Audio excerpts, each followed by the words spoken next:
സ്തുതിയായിരിക്കട്ടെ. എൻ്റെ പേര് റെബേക്ക ബെൻ. ഞാൻ ബാംഗ്ലൂരിൽ നിന്നും വരുന്നു. ഞാനിവിടെ വരുന്നതിന് മുമ്പ് ഒത്തിരിയേറെ പ്രശ്നങ്ങളിൽ കൂടെ കടന്നു പോയിക്കൊണ്ടിരുന്ന ഒരു വ്യക്തിയായിരുന്നു.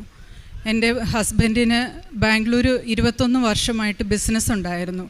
അതെല്ലാം നഷ്ടപ്പെട്ട് ഞങ്ങൾ ഒത്തിരിയേറെ വിഷമത്തിലൂടെ കടന്നു പോയിക്കൊണ്ടിരിക്കുന്ന സമയമായിരുന്നു. എന്നിരുന്നാൽ പോലും ഒരിക്കൽ പോലും വിശ്വാസം ഞങ്ങൾ കൈവിടുകയോ പ്രാർത്ഥന ഉപേക്ഷിക്കുകയോ മാതാവിൻ്റെ ജപമാല കൈവിടുകയോ ഒരിക്കലും ചെയ്തിട്ടില്ല. അങ്ങനെ ഞാൻ പല പ്രാവശ്യം പലരിൽ നിന്ന് കൃപാസനത്തെ പറ്റിയും കൃപാസനം മാതാവിനെ പറ്റിയും ഞാൻ കേട്ടിരുന്നു. പക്ഷേ ഒരിക്കൽ പോലും എനിക്ക് പ്രത്യേകിച്ചൊരു ഫീലിംഗ് ഒന്നും തോന്നിയില്ല. അപ്പോൾ മാതാവ് ഇടപെടാനുള്ള സമയമായില്ല എന്ന് ഇപ്പോൾ ഞാൻ വിശ്വസിക്കുന്നു.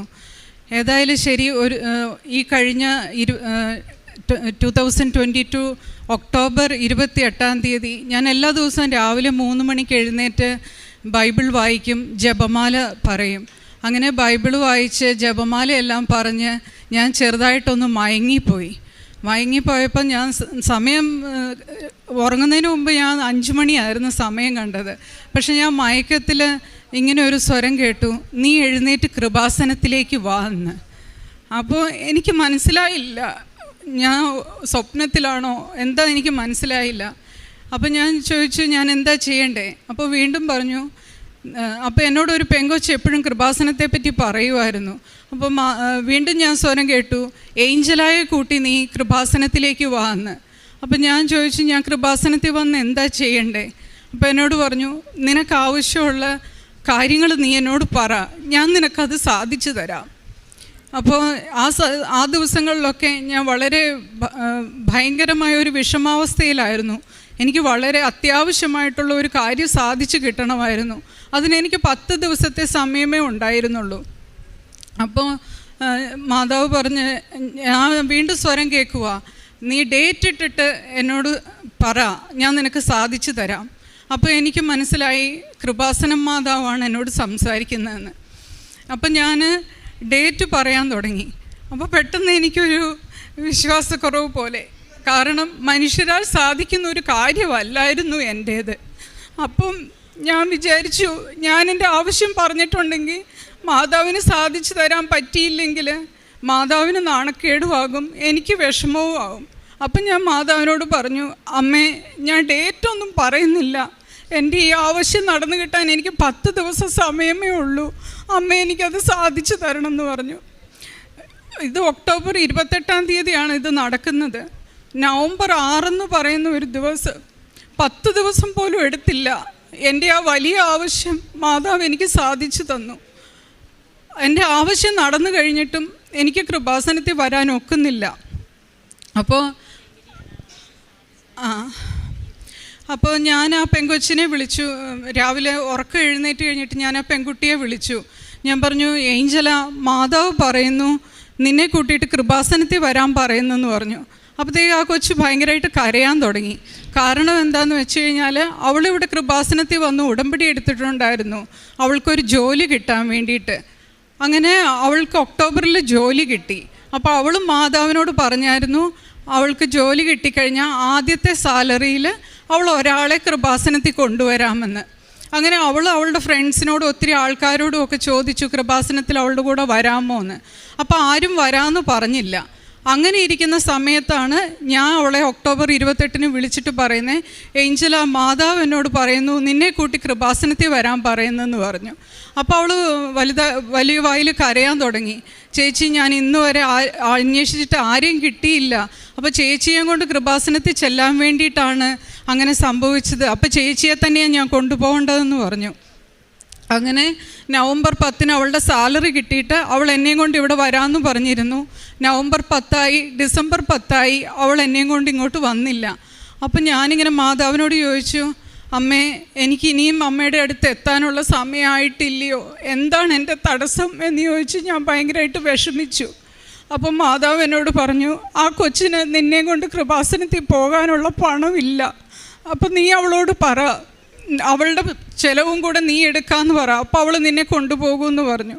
അപ്പോൾ അതിനിടയ്ക്ക് എൻ്റെ ഹസ്ബൻഡും കൂട്ടുകാരും ഒക്കെ പറയുന്നുണ്ടായിരുന്നു, മാതാവ് നിനക്ക് ഇത്രയും വലിയ കാര്യം ചെയ്തു തന്നതല്ലേ, നീ ആ കൊച്ചിനെ വെയിറ്റ് ചെയ്യണ്ട, നീ കൃപാസനത്തിൽ തന്നെ പോയിട്ട് വാ.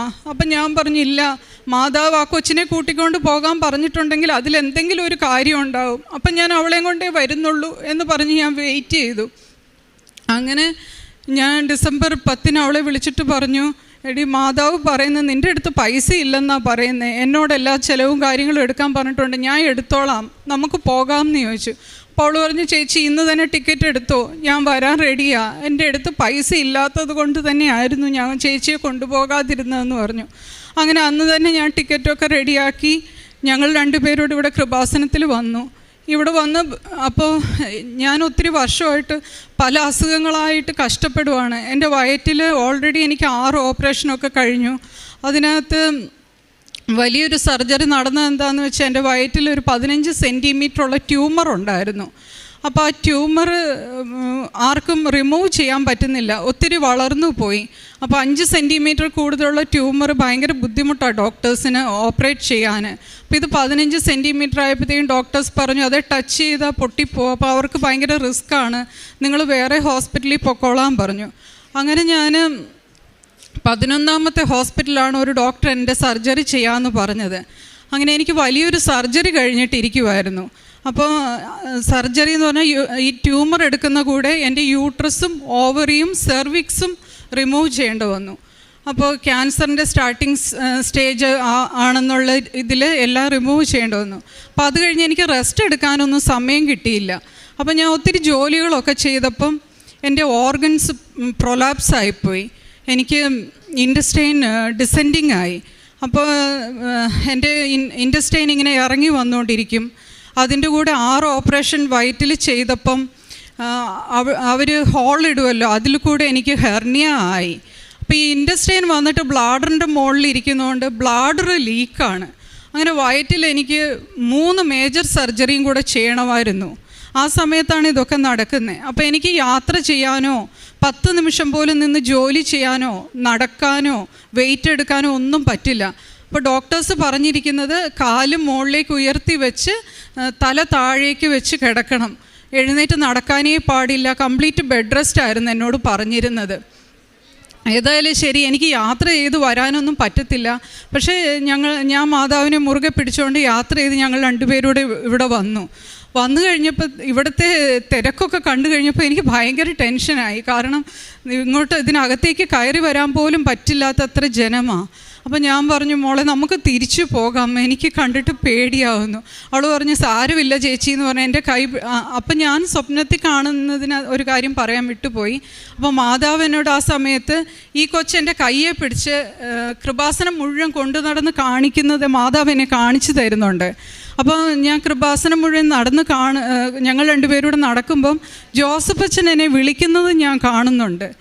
അപ്പോൾ ഞാൻ മാതാവിനോട് ഇവിടെ കയറിയപ്പോൾ മുതൽ പ്രാർത്ഥിച്ചു, അമ്മ എന്നെ വിളിച്ചിട്ടാണ് ഞാൻ ഇവിടേക്ക് വന്നത്, എൻ്റെ എല്ലാ കാര്യങ്ങളും അമ്മ തന്നെ ഭംഗിയായിട്ട് നടത്തി തരണേന്ന് പ്രാർത്ഥിച്ചുകൊണ്ടാണ് വരുന്നത്. പക്ഷേ ഇവിടുത്തെ ജനമൊക്കെ കണ്ടപ്പോൾ എനിക്ക് പേടിയായി. ഏതായാലും ശരി, ഞാൻ ഈ പള്ളിയിൽ കയറി നിന്നു. കുറേ സമയം ഇരിക്കാനൊന്നും സ്ഥലമില്ല. അപ്പോൾ ഇവിടെ ഇരുന്ന ആളുകളെയൊക്കെ ഞാൻ നോക്കി, എനിക്ക് ഒരിച്ചിരി സ്ഥലം തരുമോ എന്നുള്ള രീതിയിൽ. കാരണം എനിക്ക് 1 സെക്കൻഡ് പോലും നിൽക്കാൻ വയ്യാത്തത്ര വേദനയാണ്. അപ്പോൾ എൻ്റെ ഇൻറ്റസ്റ്റൈൻ ഇറങ്ങി വന്നാൽ അത് സഹിക്കാൻ പറ്റാത്ത വേദനയാണ്. അപ്പോൾ എനിക്ക് സ്ഥലമൊന്നും കിട്ടിയില്ല. ഏതായാലും ശരി, ആ കൊച്ചു വന്ന് എൻ്റെ കയ്യെ പിടിച്ച് എന്നെ സ്റ്റെപ്പ് കയറി വലിച്ചു മുകളിലേക്ക് കൊണ്ടുപോവുക. അപ്പോൾ എനിക്ക് സ്റ്റെപ്പൊന്നും കയറാൻ പറ്റുന്ന ആളല്ല. അപ്പോൾ ഞാൻ ചോദിച്ചു, എന്നെ എവിടെയാണ് കൊണ്ടുപോകുന്നത്? അവൾ പറഞ്ഞു, ചേച്ചി എൻ്റെ കൂടെ വന്നാൽ മതി. അങ്ങനെ എന്നെ എത്ര സ്റ്റെപ്പ് ഞാൻ കയറിയെന്നൊന്നും അറിയില്ല, ഓടിക്കയറിയാണ് പോയത്. അങ്ങനെ മോളിൽ ചെന്ന് ഞാൻ നോക്കുമ്പോൾ ഒരു ഹോള് നിറയെ ആൾക്കാരിയ്ക്കുക. അപ്പോൾ ആ കൊച്ചെന്നോട് പറഞ്ഞു, ചേച്ചി ഈ കൂടെ ഇരുന്നോളാൻ പറഞ്ഞു. എന്തിനാന്ന് പോലും അറിയില്ലാതെ ഞാൻ അവിടെ ഇരുന്നു. അപ്പോഴാണ് അറിയുന്നത് ഉടമ്പടിക്കാണെന്ന്. ഏതായാലും ശരി, ഞാൻ ജോസഫ് അച്ഛൻ പറഞ്ഞതൊക്കെ ശ്രദ്ധയോടെ കേട്ടു. ഉടമ്പടി എടുത്ത് താഴെ വന്നു, മാതാവിനെ എടുത്തുകൊണ്ട് ഇവിടെ വന്നു. അപ്പോഴെല്ലാം ഞാനിങ്ങനെ ആൾത്താരയിലേക്ക് നോക്കുവാണ്. അപ്പോൾ ജോസഫ് അച്ഛൻ ഇവിടെ ഒത്തിരി ആൾക്കാരെ കാണുന്നുണ്ട്. അപ്പോൾ ഞാൻ മാതാവിനോട് പറഞ്ഞു, അമ്മ ജോസഫ് അച്ഛൻ എന്നോട് സംസാരിക്കുന്നത് കാണിച്ചു തന്നു, എനിക്ക് അച്ഛനെ കാണാൻ പറ്റുമോ, അമ്മ എന്നെ കാണാതെ വിടല് കേട്ടോ എന്നൊക്കെ അമ്മയ്ക്ക് എന്നോട് പറയാനുള്ളത് അച്ഛനിലൂടെ എന്നോട് പറയണേ എന്നൊക്കെ എനിക്ക് ആ സമയത്ത് എന്തൊക്കെ പ്രാർത്ഥിക്കാൻ തോന്നി അതൊക്കെ അമ്മയോട് ഇങ്ങനെ വർത്താനം പറഞ്ഞുകൊണ്ടേയിരിക്കുവാണ് ഞാൻ. ഏതായാലും ശരി, ഉടമ്പടി എല്ലാം വെച്ച് കഴിഞ്ഞപ്പോൾ ടോക്കൺ എടുക്കാൻ ചെന്നപ്പം ടോക്കൺ തരേണ്ട മാനേജർ ഓഫീസിലില്ല. എല്ലാവർക്കും ടോക്കൺ കൊടുത്തു കഴിഞ്ഞു. അപ്പോൾ ഓഫീസിലുള്ളവർ പറഞ്ഞു, ടോക്കൺ തരേണ്ട ആൾ ഇവിടുന്ന് പോയി, ഇന്നിന് നിങ്ങൾക്ക് ടോക്കൺ കിട്ടത്തില്ല, നാളെ സൺഡേ ആണ്, ജോസഫച്ചൻ ഇവിടെ ഇല്ല, മൺഡേ നിങ്ങൾ വരണം എന്ന് പറഞ്ഞു. അപ്പോൾ ഞാൻ പറഞ്ഞു, ഇന്ന് വൈകുന്നേരം എനിക്ക് തിരിച്ച് ബസ്സാണ്. അപ്പോൾ അവർ പറഞ്ഞു, ഞങ്ങൾക്കൊന്നും ചെയ്യാൻ മാർഗ്ഗമില്ല, സമയം കഴിഞ്ഞാൽ ടോക്കൺ കൊടുക്കാൻ ഒക്കത്തില്ല എന്ന് പറഞ്ഞു. അങ്ങനെ വിഷമിച്ച് ഞങ്ങൾ ഇങ്ങോട്ട് വന്നു. ഞാനിവിടെ അൾത്താരയിൽ വന്നിങ്ങനെ മാതാവിനോട് പറഞ്ഞുകൊണ്ടിരിക്കും, അമ്മ വിളിച്ചിട്ടല്ലേ ഞാൻ വന്നത്, എനിക്കിങ്ങനെ തിരിച്ചു പോകാൻ വയ്യല്ലോ അമ്മേ എന്ന് ഇങ്ങനെ വിഷമത്തോടെ പറഞ്ഞുകൊണ്ടിരിക്കും. അപ്പോൾ ആ കൊച്ചു പറഞ്ഞു, ഞാൻ ഇവിടെയെല്ലാം നോക്കാം ആ ചേട്ടനുണ്ടോ എന്ന്. ആ കൊച്ചു ഇതിലെല്ലാം നടന്ന് നോക്കി, ആ ചേട്ടൻ വീട്ടിൽ പോയെന്നാണ് അറിഞ്ഞേ. എന്നിട്ട് അവൾ എൻ്റെ അടുത്ത് ഇവിടെ അൾത്താരയിൽ വന്നിട്ട് പറഞ്ഞു, ചേച്ചി ആ ചേട്ടൻ തിരിച്ചു പോയി, നമുക്ക് ടോക്കൺ കിട്ടത്തില്ല, അച്ഛനെ കാണാൻ ഒക്കില്ല എന്ന്. അപ്പോൾ ഞാൻ പ്രാർത്ഥിച്ചുകൊണ്ടിരിക്കുക. അപ്പോൾ മാതാവ് എന്നോട് പറഞ്ഞു, നീ ഓഫീസിലേക്ക് ചെല്ലാൻ പറഞ്ഞു. അപ്പോൾ ഞാൻ ആ കൊച്ചിനോട് പറഞ്ഞു, മോനെ മാതാവ് പറയുന്ന അങ്ങനല്ല, ഓഫീസിലേക്ക് ചെല്ലാനാണ് പറയുന്നതെന്ന് പറഞ്ഞു. അപ്പോൾ അവൾ എൻ്റെ വാക്ക് വിശ്വസിച്ച് ചെന്നപ്പോൾ ആ ചേട്ടൻ്റെ ഓഫീസിൽ ചെയറിൽ ഇരിപ്പുണ്ട്. കാര്യം പറഞ്ഞ ഉടനെ ചേട്ടൻ പറഞ്ഞു, അവരോട് ഫയൽ എടുത്തുകൊണ്ട് വരാൻ പറഞ്ഞു. ഞാൻ ചെന്നു, ചേട്ടൻ എൻ്റെ ഫയലൊക്കെ കണ്ടു, മെഡിക്കൽ ഫയലെല്ലാം കണ്ടു. എൻ്റെ പ്രോബ്ലം അത്രയും വളരെ വലുതാണെന്ന് മനസ്സിലാക്കി ആ ചേട്ടൻ എനിക്ക് ടോക്കൺ എഴുതി തന്നു. ആ ടോക്കണും കൊണ്ട് ഞാൻ ഓടി ഇവിടെ വരുമ്പം അവസാനത്തെ ആളും പ്രാർത്ഥിച്ചിട്ട് എഴുന്നേക്കുമായിരുന്നു. അപ്പോൾ അച്ഛൻ ചോദിച്ചു, ഇനി ആരെങ്കിലും ഉണ്ടോ? അപ്പോൾ ഞാൻ എൻ്റെ ടോക്കണും കൊണ്ട് ഓടി വന്നു. അച്ഛൻ അത് വായിച്ച് നോക്കിയിട്ട് ചോദിച്ചു, മോളെ ഇതെന്നതാണെന്നൊന്ന് എക്സ്പ്ലെയിൻ ചെയ്യാമോ ചോദിച്ചു. അപ്പോൾ ഞാൻ അച്ഛനോട് പറഞ്ഞു, അച്ഛൻ ഇതുപോലെയൊക്കെ എനിക്ക് പ്രശ്നമാണ്, ഞാൻ ഇത്രയും വർഷം രോഗത്താ കഷ്ടപ്പെടുവാണെന്ന് പറഞ്ഞു. അങ്ങനെ അച്ഛൻ എൻ്റെ ഫയലെടുത്തിട്ട് ഈശോയുടെ കാൽച്ചുവട്ടി വെച്ച് പ്രാർത്ഥിച്ചു, മാതാവിൻ്റെ അടുത്ത് കൊണ്ടുപോയി വെച്ച് പ്രാർത്ഥിച്ചു. അത് കഴിഞ്ഞ് എൻ്റെ അടുത്ത് വന്ന് ഈശോയുടെ ആ രൂപം കയ്യിൽ തന്ന്, എനിക്ക് മുട്ടുകുത്താൻ പറ്റാത്തത് കൊണ്ട് എൻ്റെ മുന്നിൽ അച്ഛൻ മുട്ടുകുത്തി എൻ്റെ വയറിൽ കുരിശ് വരച്ച് പ്രാർത്ഥിച്ചു. അത് കഴിഞ്ഞ് അച്ഛൻ എൻ്റെ കയ്യിൽ സൈത്ത് തന്നിട്ട് പറഞ്ഞു, വിശ്വാസ പ്രമാണം ചൊല്ലിയിട്ട് 3 പ്രാവശ്യം വയറിൽ കുരിശ് വരച്ച് പ്രാർത്ഥിക്കണം, പൂർണ്ണ സൗഖ്യം കിട്ടും, ഇവിടെ വന്ന് സാക്ഷ്യം പറയണം എന്ന് പറഞ്ഞു. അങ്ങനെ ഞാൻ തിരിച്ച് വീട്ടിൽ പോയി. ഞാൻ ഡിസംബറിലാണ് ഇവിടെ വന്നത്. ജനുവരി ആയപ്പോൾ വീണ്ടും എൻ്റെ ബ്രസ്റ്റിൽ വീണ്ടും ട്യൂമറുകൾ പ്രത്യക്ഷപ്പെട്ടു. അപ്പോൾ അത് ഒരു ട്യൂമറാണെങ്കിൽ നമുക്ക് സർജറി ചെയ്യാൻ പറ്റും, ഇത് മൾട്ടിപ്പിളാണ്, അപ്പോൾ സർജറി ചെയ്യാനും പറ്റില്ല. അപ്പോൾ പിന്നെ എനിക്ക് എന്താണെന്ന് മനസ്സിലായില്ല. ഏതായാലും ശരി, ഞാൻ വീണ്ടും ഇവിടെ വന്ന് പ്രാർത്ഥിച്ചു. ഇപ്പോൾ ഈ കഴിഞ്ഞ 2 മാസമായിട്ട് എനിക്കിപ്പം മാർച്ച് ഏപ്രിലായിട്ട് എനിക്ക് യാതൊരു ബുദ്ധിമുട്ടുകളും ഇല്ല, എനിക്ക് പൂർണ്ണമായി സൗഖ്യപ്പെട്ടു. അതെങ്ങനെയാണ് ഞാൻ അറിഞ്ഞതെന്ന് വെച്ചാൽ 10 നിമിഷം പോലും നിൽക്കാൻ പറ്റാത്ത എനിക്ക് ഇപ്പം എത്ര സമയം വേണമെങ്കിലും നിൽക്കാം, നടക്കാം, ജോലി ചെയ്യാം, എന്ത് കാര്യങ്ങൾ വേണമെങ്കിലും എനിക്കിപ്പോൾ ചെയ്യാൻ പറ്റുന്നുണ്ട്. ബസ്സിലൊന്നും യാത്ര ചെയ്യാൻ പറ്റാത്ത എനിക്ക് യാത്ര ചെയ്ത് ഇവിടെ എത്താൻ പറ്റി. എല്ലാ കാര്യങ്ങളും എനിക്ക് നല്ലതായിട്ട് ചെയ്യാൻ പറ്റുന്നുണ്ട്. അതുകൊണ്ട് തന്നെ എനിക്കറിയാം എനിക്ക് പൂർണ്ണ സൗഖ്യം കിട്ടിയെന്ന്. അതല്ലെങ്കിൽ ഇതുപോലെ ഒരു ദിവസം ഇവിടെ വന്ന് നിൽക്കാനോ ഒരു 5 മിനിറ്റ്സ് നിന്ന് പാത്രം കഴുകാനോ ഒരു ചെറിയ ജോലി പോലും ചെയ്യാൻ മേലാത്ത വ്യക്തിയാണ് ഞാൻ ഇത്രയും ദൂരം യാത്ര ചെയ്ത് ഇവിടെ വന്നിരിക്കുന്നത്. അങ്ങനെ മാതാവ് എനിക്ക് പൂർണ്ണ സൗഖ്യം തന്നു. അപ്പോൾ ഞാൻ ഇങ്ങനെ മാതാവിനോട് പ്രാർത്ഥിക്കുമായിരുന്നു, എനിക്ക് സാക്ഷ്യം പറയണം അമ്മേ, എന്നാ ഞാൻ ഇവിടെ വന്ന് സാക്ഷ്യം പറയേണ്ടത്. അങ്ങനെ അമ്മയാണ് എന്നോട് പറഞ്ഞത്, മെയ് 2-ാം തീയതി ഇവിടെ വന്ന് സാക്ഷ്യം പറയാൻ.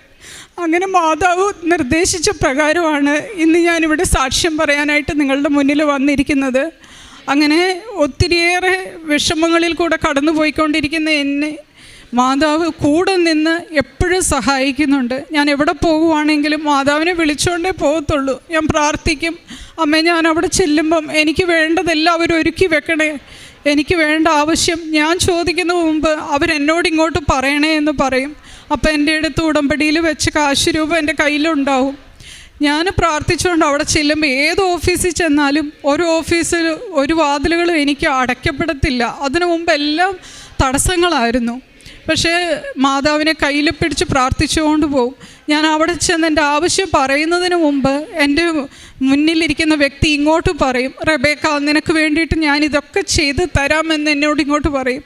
അങ്ങനെ ഉടമ്പടിക്ക് ശേഷം അടഞ്ഞു കിടന്ന വാതിലുകളൊക്കെ ഞങ്ങളുടെ മുന്നിൽ തുറക്കാൻ തുടങ്ങി. ഒത്തിരിയേറെ അനുഗ്രഹങ്ങൾ ഞങ്ങൾക്കും മറ്റുള്ളവർക്കും ലഭിക്കാൻ തുടങ്ങി. അപ്പോൾ ഉടമ്പടി തൈലം വെച്ചിട്ട് എനിക്കൊരു കൂട്ടുകാരിയുണ്ട്. ആ കുട്ടിക്ക് ക്യാൻസറാണ്, അവൾക്ക് എഴുന്നേറ്റ് നടക്കാൻ പറ്റില്ല. അപ്പോൾ ഞാൻ അവൾക്ക് ഉടമ്പടി തൈലം കൊണ്ട് കുരിശ് വരച്ചു കൊടുത്തു, അതുപോലെ ഉപ്പ് കൊടുത്തു, തേനും കൊടുത്തു. ഇപ്പോൾ ആ കൊച്ച് എഴുന്നേറ്റ് നടക്കാൻ തുടങ്ങി. ഇന്നാണ് അവളുടെ ടെസ്റ്റ് ഉള്ളത്, മെയ് 2 അപ്പോൾ അവൾക്ക് ഒത്തിരി വ്യത്യാസമുണ്ട്. അങ്ങനെ മാതാവ് ഒത്തിരിയേറെ അത്ഭുതം ഉടമ്പടി തൈലത്തിലൂടെയും കാശ് രൂപത്തിലൂടെയും ഒക്കെ ചെയ്യുന്നുണ്ട്. ഞങ്ങളുടെ ജീവിതത്തിൽ ഒത്തിരി നന്മകൾ ഞങ്ങൾക്കായിട്ട് ചെയ്തു തന്ന ഞങ്ങളുടെ മാതാവിനും ഈശോയ്ക്ക് ഒത്തിരിയേറെ നന്ദി പറയുന്നു. 10 ദിവസം കൊണ്ട് നിങ്ങൾക്ക് നടക്കേണ്ട ഒരു കാര്യം നടന്നെന്ന് പറഞ്ഞല്ലോ. അപ്പോഴതിന് ആരെയാണ് ഒരുക്കിയത്? അതെങ്ങനെയാണ് നടന്നത്? ഞങ്ങളുടെ ഇടവകയിലുള്ള ഒരു ചേട്ടനാണ്. ആ ഫാമിലിക്ക് ഞങ്ങളെ കുറേ നാളായിട്ട് അറിയാം. അപ്പോൾ ഞാൻ അവരോട് ഞങ്ങളുടെ പ്രശ്നങ്ങളൊക്കെ പറഞ്ഞിട്ടുണ്ടായിരുന്നു. അപ്പോൾ അവർ വീട്ടിൽ വന്നിട്ട്, ഹസ്ബൻഡും വൈഫും കൂടെ വീട്ടിൽ വന്നിട്ട് പറഞ്ഞു, റെബേക്ക, നിനക്ക് വേണ്ടി ഇങ്ങനൊരു കാര്യം ചെയ്തു തരാൻ അവർക്കറിയില്ല ആരാ അവരെ തോന്നിപ്പിക്കുന്നേ. അവർ പറഞ്ഞു, ഞങ്ങൾക്കൊരു കാര്യം അറിയാം, നിൻ്റെ കൂടെ ഈശോയും മാതാവും ശക്തമായിട്ടുണ്ടെന്ന് ഞങ്ങൾക്കറിയാം. ആരോ ഞങ്ങളെ കൊണ്ട് തോന്നിപ്പിക്കുക നിനക്ക് ഈ കാര്യങ്ങളൊക്കെ ചെയ്തു തരാനായിട്ട് എന്ന് പറഞ്ഞ് അവർ ഞങ്ങളുടെ വീട്ടിൽ വന്നിട്ട് എനിക്ക് വേണ്ടതായ എൻ്റെ സാമ്പത്തിക ബുദ്ധിമുട്ടുകൾ മുഴുവൻ അവർ തീർത്ത് തരുകയാണ് ചെയ്തത്. അപ്പോൾ കഴിഞ്ഞ ദിവസം ഞാൻ പറഞ്ഞു, ഞാനിങ്ങോട്ട് വരുവാണ്, എനിക്ക് രോഗസൗഖ്യം കിട്ടി. അപ്പോഴും അവരത് തന്നെയാണ് പറയുന്നത്, നിൻ്റെ കൂടെ ഈശോയും മാതാവും ഉണ്ടെന്ന് ഞങ്ങൾക്ക് നന്നായിട്ട് അറിയാം. എല്ലാ മനുഷ്യർക്കും മറ്റുള്ളവർക്ക് മനസ്സിലാകുന്ന പോലെയാണ് ഈശോയും മാതാവും ഞങ്ങളുടെ കൂടെ നിന്ന് ഞങ്ങൾക്ക് എല്ലാ കാര്യങ്ങളും നടത്തി തരുന്നത്. എന്നാൽ കർത്താവേ, വലിയ ദുഃഖം അനുഭവിക്കുന്നവനും വിശന്ന് പൊരിഞ്ഞ് കണ്ണു മങ്ങിയവനും ക്ഷീണിച്ച് കുനിഞ്ഞു നടക്കുന്നവനും അങ്ങയെ മഹത്വപ്പെടുത്തും. ബാറൂക്കിൻ്റെ പുസ്തകം 2-ാം അധ്യായം 18-ാം തിരുവചനമാണ് നാം ഇവിടെ കേട്ട സാക്ഷ്യം.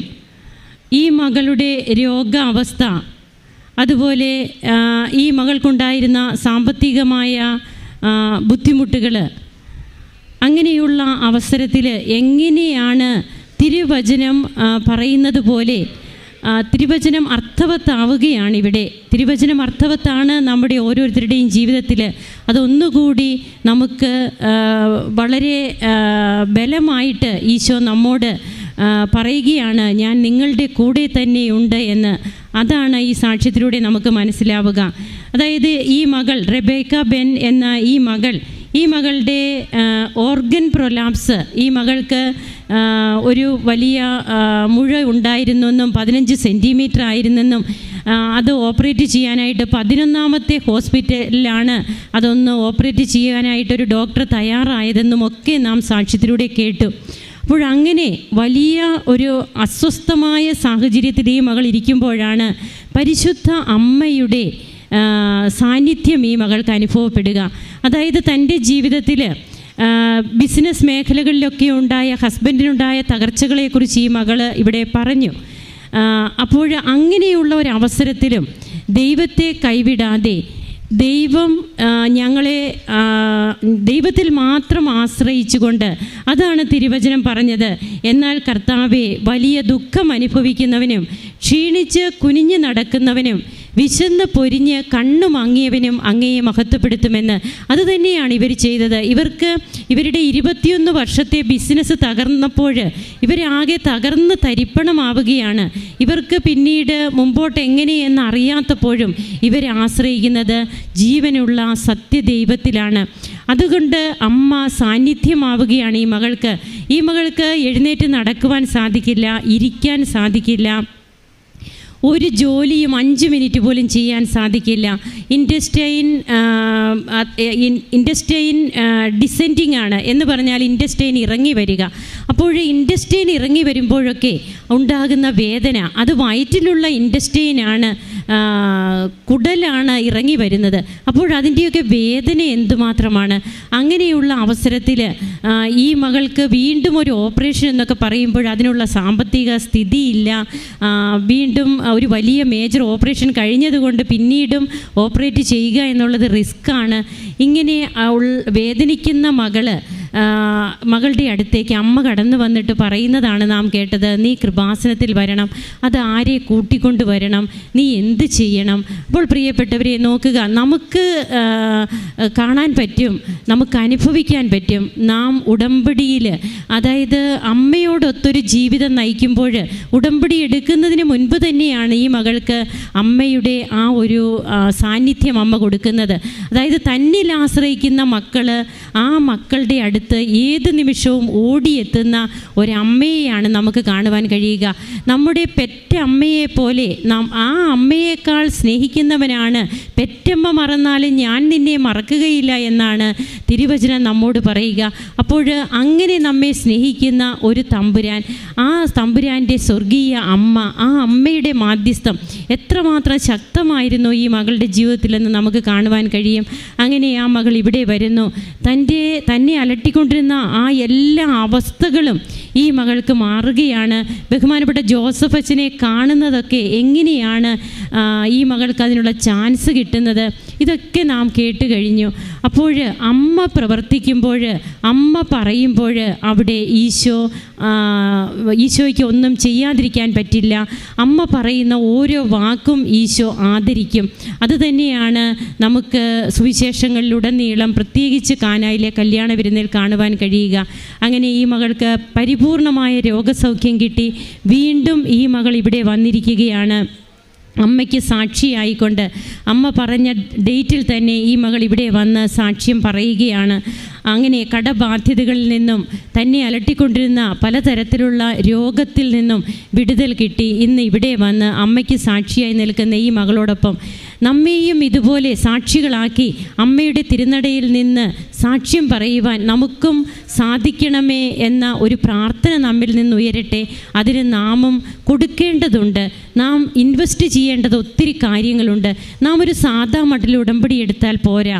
നാം അതിനു വേണ്ടി കുറച്ചുകൂടെ എഫേർട്ട് എടുക്കണം, പ്രയത്നിക്കണം. അത് എത്രമാത്രമാണെന്ന് നാം ഓരോരുത്തരുമാണ് ചിന്തിക്കേണ്ടത്. അങ്ങനെ നമുക്ക് ചിന്തിച്ചൊരു തീരുമാനമെടുത്ത് നമുക്ക് കരങ്ങളടിച്ച് ഈശോയ്ക്കും അമ്മയ്ക്കും നന്ദി പറയാം, ദൈവത്തെ ആരാധിക്കാം, മഹത്വപ്പെടുത്താം.